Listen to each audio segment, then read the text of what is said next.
Hello दोस्तों, दृष्टि IAS के इन न्यूज़ प्रोग्राम में आपका स्वागत है। आज हम जिस टॉपिक पर डिस्कशन करने जा रहे हैं उसका नाम है मानव जीनोम एडिटिंग के लिए वैश्विक रजिस्ट्री की सिफारिश। यह सिफारिश की गई है WHO के द्वारा। तो मानव जीनोम रजिस्ट्री एक बार फिर से चर्चा में आ गई है। जीनोम रजिस्ट्री बना करके इससे क्या उद्देश्य है, इससे क्या हासिल होगा, आज के इस डिस्कशन में हम इन्हीं सारे बिंदुओं पर बात करेंगे। तो सबसे पहले आज की न्यूज़ देख लेते हैं। न्यूज़ है WHO calls for all studies involving human genome editing to be made public। यानी इन्होंने कहा है कि जीनोम एडिटिंग से संबंधित जितने भी शोध रिसर्च हैं उनको पब्लिक किया जाना चाहिए। इसके पीछे इनके क्या तर्क हैं, क्यों इन्होंने यह प्रस्ताव दिया है, यह समझना बहुत ज़रूरी है। तो आज के इस पूरे डिस्कशन में हम जिन डायमेंशंस पर बात करेंगे तो देखेंगे कि WHO ने क्या क्या सिफारिशें दी हैं, जिसके आधार पर हम समझें आगे विषय क्या है।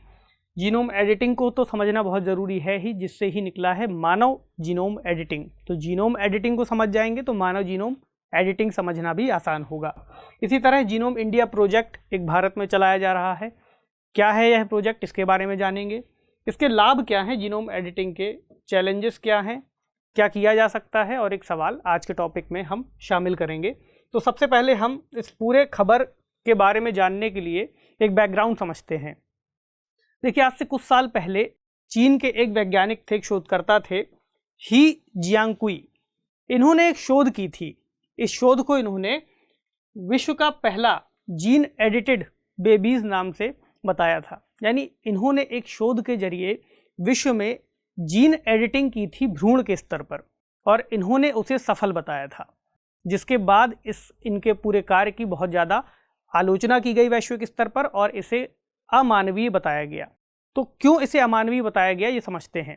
इन्होंने देखिए ये जो शोध की थी, यानी कि जो जीन एडिटिंग की थी, यह की थी एक HIV से ग्रस्त एक पेरेंट्स थे, उनके बेबीज जब होने थे तो भ्रूण स्तर पर उनके ऊपर इन्होंने यह शोध की, और इन्होंने यह दावा किया कि उन्होंने HIV का इलाज इन बच्चों के अंदर भ्रूण के स्तर पर ही कर दिया है, जिसके बाद इन दो ट्विंस का जन्म हुआ।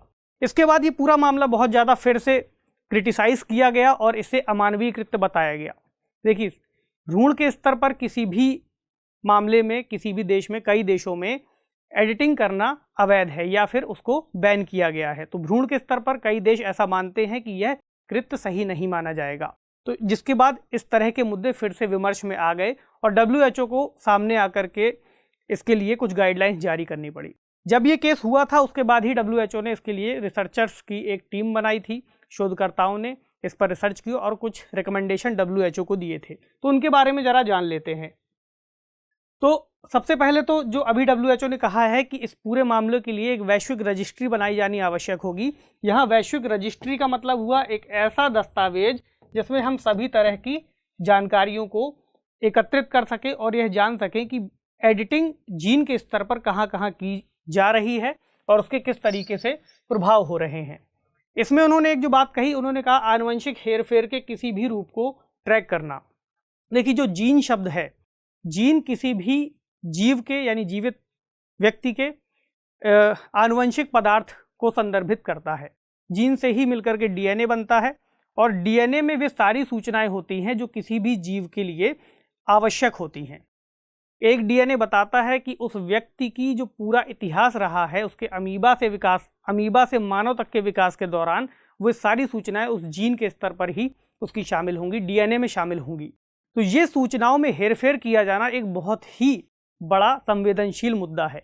इसमें हेरफेर करने से आगे क्या चुनौतियां हो सकती हैं, उनके बारे में भी हम बात करेंगे।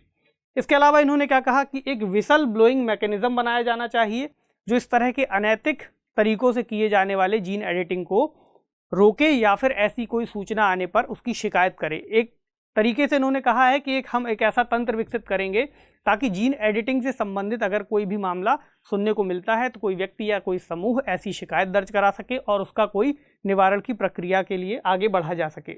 जो विशेषज्ञ समूह का गठन किया था पिछली न्यूज़ के आधार पर, उन्होंने कहा है कि मानव जीनोम एडिटिंग से जुड़े सभी अध्ययनों को सार्वजनिक किया जाना चाहिए। हालांकि इसके बावजूद ऐसी प्रैक्टिसेस को पूरी तरीके से रोक पाना संभव नहीं होगा जो इस तरीके से अमानवीय तरीके से किए जा रहे हैं। और WHO को जीन एडिटिंग परीक्षणों से संबंधित पहचान के तरीके विकसित करने होंगे, यानी ऐसे तरीके ये अपनाएं जिसमें इस बात की जानकारी मिल सके कि जीन एडिटिंग कहाँ कहाँ की जा रही है या किन किन तरीकों का उपयोग उसमें किया जा रहा है। अभी कुछ तरीकों की हम बात कर लेते हैं यहाँ पर। तो चलिए अब हम बात करते हैं जीनोम एडिटिंग के बारे में। तो जीनोम एडिटिंग में जो जीनोम शब्द है वह कई जीन के समूहों से मिलकर बना है, यानी कई सारे एक पूरा पैकेज जीन का जीनोम कहलाता है। तो जीनोम एडिटिंग जो है वह तकनीकों का एक ऐसा समूह है जो वैज्ञानिकों को किसी जीव के डीएनए में फेरबदल करने की क्षमता देता है, यानी एक डीएनए का जो स्ट्रेन है उसमें ये बदलाव कर सकते हैं। जीनोम में किसी विशेष स्थानों पर आनुवंशिक सामग्री को जोड़ने, हटाने या बदलने की क्षमता देता है। ये आप देखिए यहाँ पर एक डीएनए का स्ट्रैंड है और उसमें यहाँ पर कटिंग की जा रही है, ये नया टुकड़ा यहाँ पर जोड़ रहे हैं। हालांकि ये इस तरीके से नहीं जोड़ते हैं, ये एक एग्जाम्पल में दर्शाया गया है कि देखिए ऐसे जीन में एडिटिंग हो रही है। ये सारा मामला एक बहुत ही सूक्ष्म स्तर पर होता है, इसलिए इसको सामान्य आंखों से देखा जाना संभव नहीं है। इस तकनीक में जिस उपकरण का उपयोग करते हैं या हम कहें जिस विधि का उपयोग करते हैं उसे कहते हैं क्रिस्पर कैस9। तो क्रिस्पर कैस9 क्या है इसे जानते हैं। या क्रिस्पर कैस9 में दो शब्दों का उपयोग किया गया है, क्रिस्पर और कैस9। तो क्रिस्पर एक तकनीक है, कैस9 एक एंजाइम है जो इस तकनीक को पूरा करता है। यहाँ क्रिस्पर का मतलब हुआ clustered regularly interspaced short palindromic repeats, और कैस9 चूंकि एक एंजाइम है जो प्रोटीन को तोड़ने या जोड़ने का कार्य करता है, यानी कटिंग टूल आप इसे मान सकते हैं। तो ये जो पूरा प्रोसेस है या ये जो पूरी प्रक्रिया है क्रिस्पर कैस9, यह मनुष्यों ने सीखी है बैक्टीरिया के स्तर पर। तो बैक्टीरिया क्या करता है, जब बैक्टीरिया के ऊपर कोई वायरस का अटैक होता है तो बैक्टीरिया क्रिस्पर तकनीक का उपयोग करते हुए, यानी जो एक तकनीक यह उपयोग करता है उसी को हमने क्रिस्पर नाम दिया है, तो उस तकनीक का उपयोग करके वायरस के डीएनए में मौजूद किसी एक स्ट्रैंड को पहचानता है, उसकी कॉपी बना लेता है। अगली बार जब ऐसे ही किसी वायरस का हमला होगा तो ये उसी कॉपी के आधार पर आरएनए विकसित करते हुए उस पर अटैक करेगा कैस9 प्रोटीन से, जिसके बाद डीएनए जो वायरस है वायरस के उस खास डीएनए को काट करके हटा देगा और वायरस को निष्क्रिय कर देगा। तो वायरस के खिलाफ ये जो एक तकनीकी क्षमता विकसित की है बैक्टीरिया ने, इसी को हमने यहाँ पर सीखा है एक तरीके से कैसे उपयोग करना है। सामान्य शब्दों में अगर हम इस पूरे प्रोसेस को समझें तो किसी कोशिका के अंदर मौजूद जो क्रोमोसोम है, क्रोमोसोम डीएनए का ही एक पूरा समूह होता है। इसमें जो डीएनए की स्ट्रेन है, अगर हम कहें ये डीएनए है और इसका इतना हिस्सा खराब हो चुका है, अब अगर हम इतने हिस्से को खराब हिस्से को अगर हम हटा दें और एक नया टुकड़ा जोड़ दें तो हम इस खराब डीएनए को बदल सकते हैं। ये जो खराब डीएनए है यह कई तरीके से मनुष्य के संदर्भ में अगर हम बात करें तो उसके स्वास्थ्य को नुकसान पहुंचाने में एक कारक हो सकता है, यानी किसी तरह की बीमारी का कारक हो सकता है। जेनेटिकली जो भी बीमारियां होती हैं, हम कह सकते हैं कि कैंसर या एचआईवी या हीमोफीलिया, इस तरह के सिकल सेल, जो भी ऐसी बीमारियां हैं वे इससे हो सकती हैं। तो अगर हम इस टुकड़े को हटा दें यहाँ से और इसमें एक सही टुकड़ा जोड़ दें तो ऐसी बीमारी का इलाज संभव है। तो यही करता है यह पूरी प्रक्रिया क्रिस्पर कैस9। यहाँ से इसको कट कर दिया गया है और यहाँ पर सही डीएनए का एक टुकड़ा जोड़ दिया गया है। हालांकि तकनीक में बहुत ज़्यादा जाने की ज़रूरत नहीं है, लेकिन फिर भी आपको इसकी एक सामान्य जानकारी होनी चाहिए। ठीक है, अब बात करते हैं द जीनोम इंडिया प्रोजेक्ट के बारे में कि भारत में भी यह प्रोजेक्ट क्यों चलाया जा रहा है। देखिए, संपूर्ण जीनोम जानकारी भारत के अंदर जो लोग हैं उनके जीनोम सीक्वेंसिंग को समझना यहाँ पर महत्वपूर्ण है। यह जो प्रोजेक्ट लाया गया है यह वैश्विक स्तर पर ह्यूमन जीनोम एडिटिंग से संबंधित एक प्रोजेक्ट चलाया जा रहा है। उसकी पूरी सीक्वेंसिंग का प्रोजेक्ट है। उसके आधार पर भारत ने भी इस प्रोजेक्ट को शुरू किया है। 2020 में इसकी शुरुआत हुई है। तो इसके जरिए भारतीय आबादी के लिए आनुवंशिक विविधताओं को एक विस्तृत सूची तैयार की जाएगी इनकी। भारत से लगभग 10,000 लोगों के लिए इसका लक्ष्य है कि 10,000 लोगों के जीन पूल को एकत्रित किया जाएगा। जीन में सभी तरह के डेटा शामिल हैं और सभी लोगों का डेटा अलग अलग हो सकता है। जेनेटिकली डेटा किसी भी एक व्यक्ति का दूसरे व्यक्ति से पूरी तरह से मिलना लगभग असंभव होता है। तो ये यहाँ पर प्रक्रिया है। यह जो पूरा प्रोजेक्ट चलाया जा रहा है यह बेंगलुरु स्थित सेंटर फॉर ब्रेन रिसर्च, जो कि भारतीय विज्ञान संस्थान का एक हिस्सा है, इसके जरिए चलाया जा रहा है। तो यहाँ पे भी एक इनका प्रयास है कि भारत के स्तर पर सभी लोगों का एक जीन पूल डेटा तैयार किया जाए ताकि ऐसे लोगों को टारगेट किया जा सके जो किसी खास तरह की बीमारियों से जूझ रहे हैं। इस प्रोजेक्ट का इस्तेमाल करके हम किसी क्षेत्र विशेष में अगर कोई खास तरह की बीमारी पैदा हो रही है, जन्म ले रही है, तो उसका इलाज कर सकते हैं।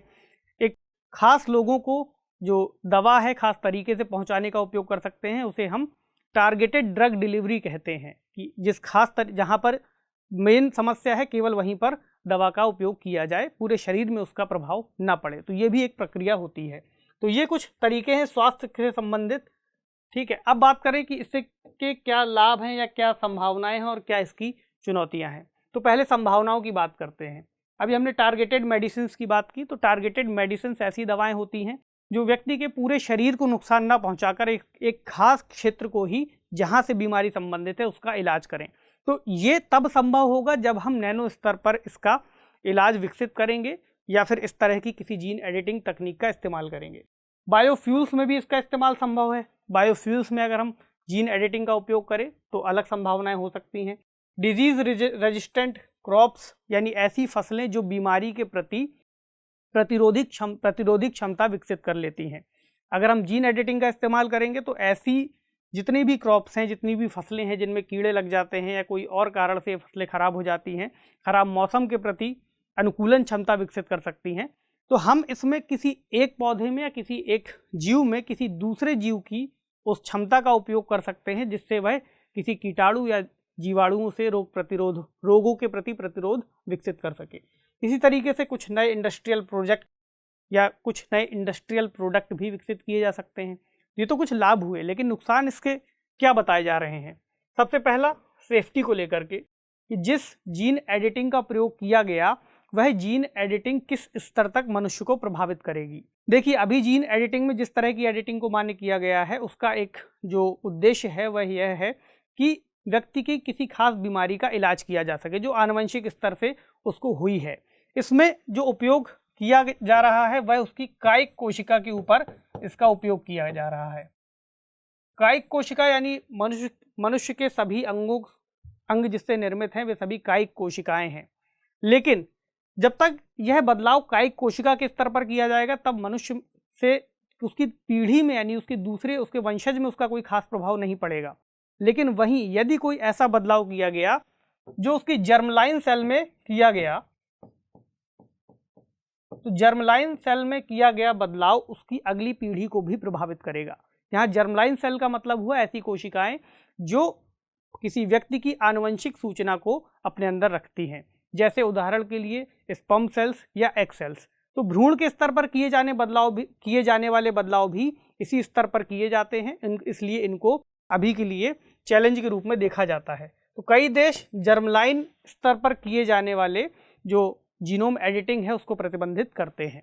तो ये एक बड़ा चैलेंज है। इसके अलावा एथिकल कंसर्न्स, जो नैतिक मुद्दे हैं वे तो बने ही हैं कि क्या भ्रूण के स्तर पर ऐसा परिवर्तन या ऐसा बदलाव किया जाना कितना नैतिक होगा, जबकि उस बच्चे को, आने वाले जो बच्चा होगा उसको इसकी जानकारी भी ना हो। इसके अलावा रेगुलेटरी चैलेंजेस भी हैं कि एक, जैसे अभी हमने शुरू में जिस न्यूज़ का जिक्र किया था चीन के बारे में, तो उस व्यक्ति को इसके बाद उसकी 3 साल की सज़ा भी सुनाई गई क्योंकि वह व्यक्ति जिस शोध संस्था से संबंधित था उसको भी इसके बारे में जानकारी नहीं थी। ऐसे में रेगुलेशन एक बड़ा चैलेंज हो जाता है। तो इन चुनौतियों को अगर हम एक एक करके समझें तो एक जो संकल्पना है डिज़ाइनर बेबी की, यानी एक ऐसा बच्चा जिसके माता पिता को यह तय करने का अधिकार हो कि उस बच्चे की आंखें कैसी होंगी, उसके बाल कैसे होंगे, उसकी लंबाई कितनी होगी, उसके त्वचा का रंग क्या होगा, तो ये डिज़ाइनर बेबी की संकल्पना के अंतर्गत शामिल किया जाता है। इसलिए डिज़ाइनर बेबी अपने आप में एक बड़ा चैलेंज है ऐसे लोगों के लिए जो धन खर्च कर सकते हैं, क्योंकि कोई भी तकनीक अगर आती है तो वह धनी वर्ग के लिए ज़्यादा आसान होता है उस तक पहुँचना। ऐसे में एक समाज के बीच में एक बड़ा परिवर्तन देखने को मिलेगा, एक बड़ा गैप देखने को मिलेगा, जहां वे वर्ग होंगे जिनके पास ऐसी तकनीकों तक पहुंच ना होगी तो वे अपने आप में इन सुविधाओं का लाभ नहीं ले पाएंगे। वहीं एक ऐसी सुपीरियर क्लास का विकास हो जाएगा या हो सकेगा जो अपने आप में हर तरीके के गुण से संपन्न होगी, उसमें किसी तरह की कोई बीमारी नहीं होगी। जिन जिन स्थितियों को हम सुंदरता के पैमाने मानते हैं वे सभी सुंदरता के पैमानों पर वे खरे उतरेंगे। तो समाज का विभाजन भी इससे एक बड़ी चुनौती है इस डिजाइनर बेबी की संकल्पना से। इसके अलावा आनुवंशिक भेदभाव पैदा करने में भी इसका दुरुपयोग किया जा सकता है। किसी व्यक्ति की बुद्धि को बढ़ा करके इसका उपयोग या फिर किसी व्यक्ति को अलग तरह की क्षमताओं से युक्त कर देना, वहीं अगला व्यक्ति जिसकी इस तक पहुंच नहीं है वह इन सभी लाभों से वंचित रह सकता है। इसके अलावा भ्रूण में गलत जीन एडिटिंग से उसके बाद की पीढ़ियों को नुकसान, यानी हम ये कह सकते हैं कि भ्रूण के स्तर पर आपने जिस कैंसर या HIV का इलाज किया, तो एक सेगमेंट में तो उसका इलाज हो गया, लेकिन आने वाले लंबे समय में यानी उस पूरे व्यक्ति के जीवन काल में उस भ्रूण का से जब एक बच्चे का जन्म होगा, बच्चा अपना पूरा जीवन जिएगा, उस काल के दौरान या उससे आने वाली पीढ़ियों के दौरान उसके जेनेटिक सिस्टम में क्या बदलाव आ सकते हैं, इसके बारे में पूरी तरीके से जानकारी नहीं है, इसलिए ये एक चैलेंज होगा। इसके अलावा मानव भ्रूण एडिटिंग अनुसंधान का पूर्ण नियंत्रण संभव नहीं है, यानी कई सारे ऐसे अनुसंधान हैं जिन पर सरकार या फिर WHO या UN ऐसी संस्थाएं पूरी तरह से नियंत्रण नहीं लगा सकती।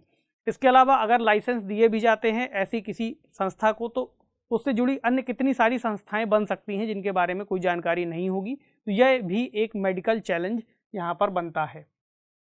इसके अलावा एक और जो इसका चैलेंज है वह यह भी है कि एक अजन्मे बच्चे के अधिकार की बात अभी हमने पहले भी की। ठीक है, अब देखते हैं कि क्या हो सकता है, सॉल्यूशंस क्या हैं। सबसे पहले तो ये कि वैश्विक स्तर पर एक विनियमित करने की आवश्यकता है, यानी एक तरह से रेगुलेशन बनाया जाना चाहिए ताकि इस तरह की स्थितियों को रेगुलेट कर सकें। इसीलिए WHO ने भी जो सिफारिशें की हैं वे लगभग इसी से संबंधित है। एक रजिस्ट्री की बात की गई है ताकि इस तरह की सभी गतिविधियों को उसमें शामिल किया जा सके। ठीक है, इसके अलावा भारत में व्यापक जीन एडिटिंग या जीन चिकित्सा की कोई नीति को भी बनाए जाने की ज़रूरत है, जिसमें जीन एडिटिंग से लेकर के चिकित्सा संबंधी जो भी मानक हों वे तय किए जाएं कि किस आधार पर लोगों का इलाज किया जाएगा, या जीन एडिटिंग से संबंधित जो व्यक्ति है जिसके ऊपर ऐसा इलाज किया जा रहा है उसको आने वाले समय में कितनी सुविधाएं दी जाएंगी। मान लीजिए किसी व्यक्ति को परीक्षण के स्तर पर ट्रायल के लिए इसमें लिया गया और बाद में ट्रायल पूरा होने के बाद परिणाम ले लिए गए और उसके बाद उसको छोड़ दिया गया, 5 साल बाद उसको कोई दिक्कत आनी शुरू हुई, तब उसके इलाज के लिए क्या गारंटी होगी। ऐसी भी कई नीतियों पर विचार किया जाना चाहिए, ऐसे कई मुद्दे हैं। इसके अलावा जीन एडिटिंग से जुड़े मुद्दों पर जनता की राय को भी महत्व देना होगा और सार्वजनिक विचार के लिए ऐसे मुद्दों को रखना होगा कि ताकि जनता खुद इस तरह के किसी मुद्दे पर यह बात डिसाइड करें, अपने पक्ष रखें, अपने तर्क दें कि किन पैमानों पर इसे सही माना जाना चाहिए या किन पैमानों पर इसे गलत माना जाना चाहिए। जैसे उदाहरण के लिए अगर हम समझें कि जिस वैज्ञानिक की हमने शुरुआत में बात की, उनका कहना था कि उन्होंने HIV के इलाज से यानी HIV के इलाज के लिए उन बच्चों का ऐसा ट्रीटमेंट किया, तो कुछ लोग कह सकते हैं कि ये तो अच्छा काम था, एक तरीके से उन्होंने अच्छे के लिए ऐसा काम किया, लेकिन वहीं पर एक अगला धड़ा है जो यह भी कह सकता है कि यह नैतिक रूप से सही नहीं रहा, इसके क्या प्रभाव होंगे इसके बारे में बच्चों को ज्ञात नहीं होगा, आने वाले समय में उनके जीवन को भी खतरा हो सकता है। तो नैतिक मुद्दे इसी तरह बनते हैं जिसमें दुविधाएं कई तरह से रहती हैं कि कितना सही होगा मामला या कितना गलत होगा। इसके अलावा डिजाइनर बेबी जैसे प्रयासों को हतोत्साहित करना एक जरूरी कदम होगा, जिसके बारे में भी हमने समझा कि डिजाइनर बेबी की संकल्पना कहाँ तक सही है या कहाँ तक वह गलत हो सकती है। ठीक है, तो ये था आज का हमारा इस टॉपिक को लेकर के डिस्कशन। चलिए बात करते हैं आज के क्वेश्चन की। तो प्रश्न है, जीन एडिटिंग से आप क्या समझते हैं, इसके लाभों को बताते हुए समझाइए कि वैश्विक स्तर पर इससे जुड़े कौन कौन से मुद्दे और चुनौतियां हैं। तो एक पैराग्राफ में आपको बताना है जीन एडिटिंग क्या है, या इससे जुड़ी कुछ तकनीक भी बता सकते हैं, CRISPR-Cas9 या कुछ अन्य जो आप पढ़ें, और बताना है आपको कि वैश्विक स्तर पर इससे जुड़े कौन कौन से मुद्दे हैं। तो हमने कई सारे मुद्दों की यहाँ पर चर्चा की है, तो आप एक 250 शब्दों में एक अच्छा उत्तर लिखने का प्रयास कीजिए। तो यह था आज का हमारा इस टॉपिक को लेकर के ओवरऑल डिस्कशन। आपसे मिलेंगे अगले सेशन में कुछ नए टॉपिक के साथ, तब तक पढ़ते रहिए, सेफ रहिए, शुक्रिया।